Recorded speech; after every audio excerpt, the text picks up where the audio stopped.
السلام عليكم.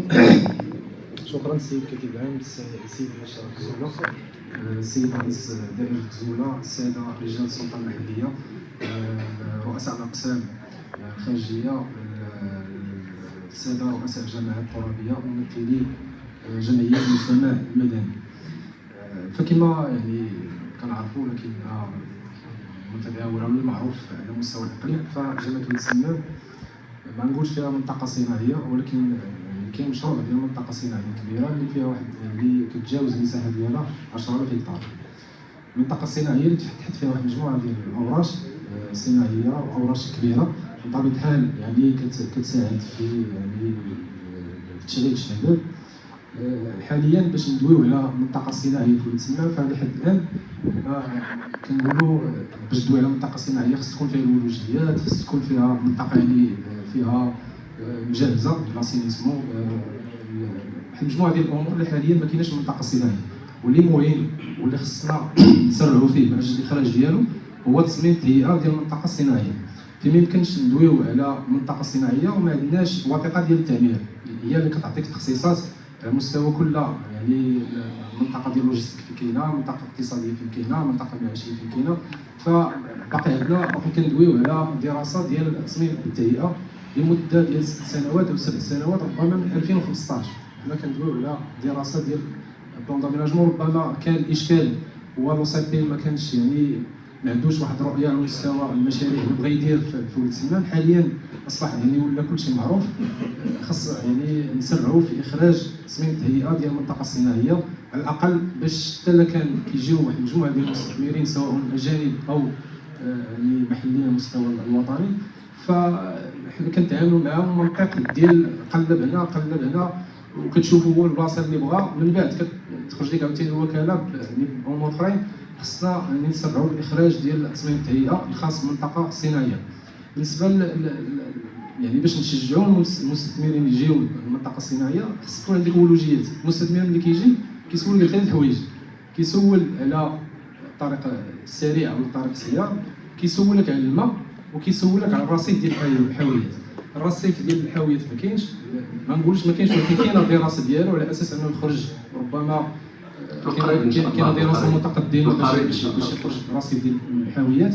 وكاين اشكال اخر هو الولوجيات.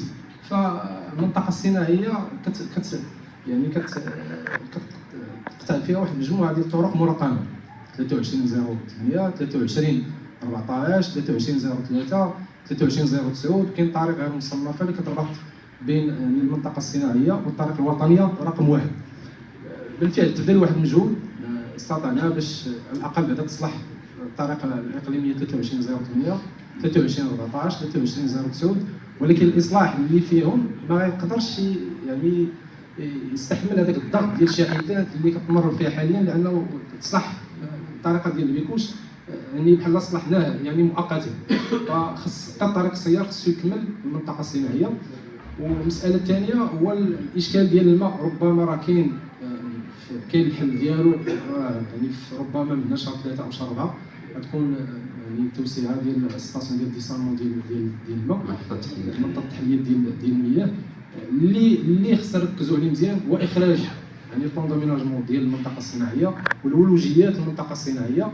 والحاجه الاخرى خص يكون واحد التعاون بين واحد المجموعه ديال الوزارات المركزيه، خصوصا وزاره ديال التجهيز ووزاره ديال الصناعه، اللي خصنا نوجدوا واحد الارض او واحد المساحه كبيره بعد ما يخرج بطبيعه الحال البلان داميناجمون ديال المنطقه الصناعيه للمستثمرين اللي غيجيو باش ينفيستيو في الجامعه. فالمستثمر اللي وجدتي ليه واحد المساحه كبيره، ارض يعني مصفيه مخلصه مجهزه، فراه ملي غيجي غيشوف ارض غيستثمر. وهذا يعني داخل في اطار ديال التشجيع. نقول لك بارك عليك. اسمح لي غير باش ندويو على المنطقه الصناعيه، خصك تكون عندك مركز قوي اللي يكون في حجم ديال المنطقه الصناعيه.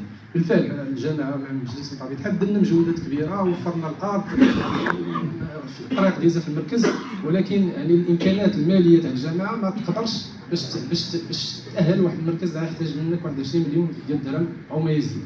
يعني خصنا نركزوا على المساله ديال ولد سمان، خص يكون فيها مركز اللي كيواكب واللي يكون في حجم ديال الاستثمارات اللي مفتوحه فيه. دوز المساله ديال التعليم. التعليم يعني ربما كاين من المفروض ان يكون الثانويات على المستوى ديال جميع الجامعات، كاين الاعداديات على مستوى الجامعات كاملين، الجامعات كاين بعض الجامعات اللي ما فيهمش ثانويات، حنا وفرنا الوعي العقاري باش تبنى الثانويه، كاين الاجراءات المتسارعه، كاين واحد الاشكال اللي مطروح مع الوكاله الحضاريه كنتمنى انه يتحل في اقرب وقت باش يبداو الاخوان ديال المديريه الاقليميه في الاجراءات ديال الاعلان عن الصفقه ديال بناء الثانويه.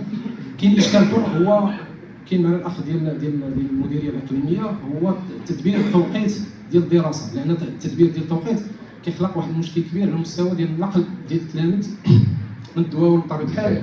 المؤسسه ملي كنقول انا تلميذ مثلا غيدخل مع 8 ونص ولا 9 خصو يفيق مع 6 ولا 6 ونص على الاقل. يعني التدبير ديال التوقيت ممكن يتدبر على المستوى المحلي، على مستوى المديريه على الاقل تكون 9 وفي العشيه تكون 5 باش كنتحرج بعض المرات انا كيتصلوا بك الاباء 8 ونص باقي ولدوا ولا بنتو. يعني ما وكاينه مساله اخرى في القطاع ديال التعليم، يعني كاينه واحد الدوريه وزاريه كتقول لك التلاميذ خصهم يبقاو داخل الصدرات مؤخرا خصهم يبقاو داخل المؤسسه ب 12 2 في العام القرار. في هذه الحاله خص تخلق واحد الفضاءات داخل المؤسسات قادر يستوعب هاد التلاميذ هادو ويبقاو في واحد الظروف اللي مزيانه. كاقتراح يعني حنا كاع ولاد العروبيه وقرينا في العروبيه كاين مساله ديال الدعم المدرسي، خاص يكون واحد نفكروا باش تكون على الاقل تكون يعني جمعيات اللي كتنشط في هذا المجال على مستوى كل دائره باش على الاقل يعني نواكبوا التلاميذ ديال شكرا. كاينه مساله اخرى السيد الرئيس الصحه، غير المساله ديال القطاع ديال الصحه يعني كنعرفوا جميع الجامعات فيهم مستوصفات كاين واحد الملاحظه ربما كتدخل في الاختصاص ديالهم ولا عندهم مذكرات وزاريه. المستوصف بدا يخدم من 9 ل4، علاش هذا المستوصف ما يخدمش حتى بالليل، توفر فيه مثلا اطر صحيه وطبيه حتى بالليل ويقدر يخفف ليه العبء على يعني واحد مثلا طاح ليه السكر طلع ليه السكر شي مدينه يعني يخففوا العبء على المستشفى المركزي. وكاين واحد المساله اخرى وخصنا انا كاقتراح اذا سمحتي بالنسبه للمستعجلات خصنا نفكروا تكون اقسام ديال المستعجلات بمفهوم ديال قسم ديال المستعجلات على مستوى كل دائره بزوله، دائره جنتين، دائره حراره، وتكون فيها الاطر الطبيه باش نخفوا يعني شكرا سيدي الرئيس. شكرا سيدي الرئيس. غنمشي لعند الى عجبكم الفيديو ما تنساوش الاشتراك والضغط على الجرس باش يوصلكم الجديد.